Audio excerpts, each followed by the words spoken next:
শ্রদ্ধানুষ্ঠান করার জন্য জেঠুর পরিবারের প্রতি আমি কৃতজ্ঞতা প্রকাশ করছি। আপনারা নিয়ম ভেঙে বাইরে এসেছেন, এটা সমাজের জন্য একটি উজ্জ্বল দৃষ্টান্ত।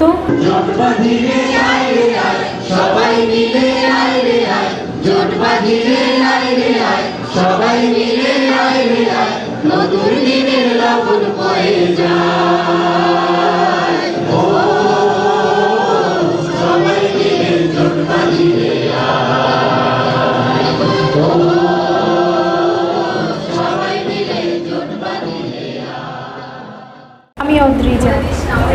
আমার পরম শ্রদ্ধেয় শ্রী অতুল চন্দ্র হাওলাদার জেঠুর উদ্দেশ্যে আমার গভীর শ্রদ্ধা নিবেদন করছি। তার পরিনির্বাণ লাভ উপলক্ষে আজকের আয়োজিত এই শ্রদ্ধানুষ্ঠানে উপস্থিত সকল গুরুজনকে আমার প্রণাম জানাই। জেঠুর সঙ্গে প্রথম যেদিন আমার দেখা হয় সেদিন আমাদের বাড়িতে একটি ছোট্ট আকারে আলোচনা সভা বসেছিল। জেঠু বলেছিলেন, এত ঘুরি, এত বেড়াই মা, মনের মতো তো একজন মানুষ পাই না।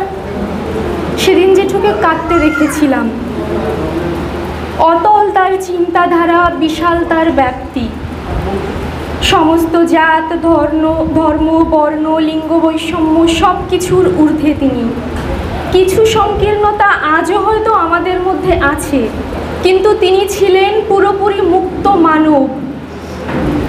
তাই এমন একজন মানুষের মনের মতো মানুষ হওয়া তো সহজ কথা নয়। এখন আফসোস হয়, বড্ড দেরি করে জেঠুর সঙ্গে দেখা হয়েছিল। খুব অল্প সময়ের জন্য তার সান্নিধ্যে আসতে পেরেছিলাম, কিন্তু যে স্নেহাশিস তিনি দিয়ে গেছেন তা সারা জীবন মাথায় করে রাখব। এমন একজন মানুষের স্ত্রী হওয়া গৌরবের, সন্তান হওয়া গৌরবের, আত্মীয় স্বজন হওয়া গৌরবের, এমনকি তার সংস্পর্শে আসাও গৌরবের। আমি গর্বিত। জেঠুর উদ্দেশ্যে কবিতার আকারে আমি কয়েকটি লাইন লিখেছি, আমি একটু আবৃত্তি করে শোনাব। হে মহামানব, স্নেহাস্পর্শে তব খুলিয়া গিয়াছে জট, মানব ধর্মে ব্রতী হইয়াছি, লইয়াছি তারি পথ। সামাজিক বৈষম্যের ঊর্ধ্বে তুমি, তব নামে জয় জয়াকার। জাতি ধর্মের ন্যায় আগাছা নির্মূল করিতে ঘরে ঘরে জন্ম নিক অতুল হাওলাদার। তুমি মরো নাই, তোমার সত্তা প্রবেশ করিয়াছে শত শত তরুণ চিত্তে।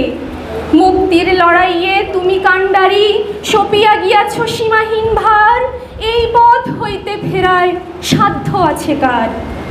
চিত্ত যেন সদা উচ্চ রয়, তোমার পথের পথিক হতে না যেন করি ভয়।